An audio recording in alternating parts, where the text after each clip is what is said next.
Imagine that you're this young psychiatrist. The year is 1959 and your father has just suffered a stroke. The doctors say that he'll never walk or talk again, but you refuse to accept this. You turn daily routines into exercises, creating a unique rehabilitation program. Over several years, your father restored most of his motor functions and regained speech. However, when your father died, you found out that the part of the brain that was damaged never healed, but your father was able to perform all functions that the damaged part was responsible for. How was that even possible? Contrary to popular belief, the brain does not have a fixed and rigid structure.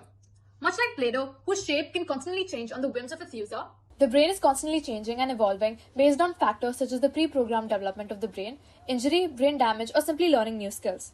this ability is called neuroplasticity. The brain contains neurons, cells that are responsible for the transmission of information via chemical and electrical signals. The points at which they meet are called synapses, through which chemicals are passed. These chains of neurons make up neural networks, which are kind of like the highways that connect different cities. In synaptic plasticity, we make changes in these highways by making or breaking synaptic connections. This adaptive response is achieved by our two primary mechanisms, rerouting and sprouting.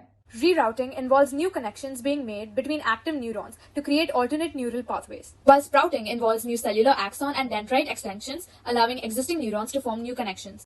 Neuroplasticity on a large scale, also known as cortical remapping, relies on clusters of neural pathways taking over the functions of another.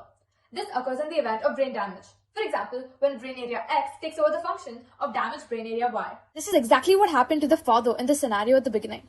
His brain had reorganized itself to take over the functions of the damaged part. This opens potential applications for different senses to take over a lost sense in a mechanism known as sense substitution. Visually impaired people can acquire the ability to see around them using echolocation. Studies have demonstrated that this auditory information in visually impaired people is processed in the visual rather than the auditory cortex areas, suggesting that there are many ways in which neuroplasticity can help make up for several neurological impairments.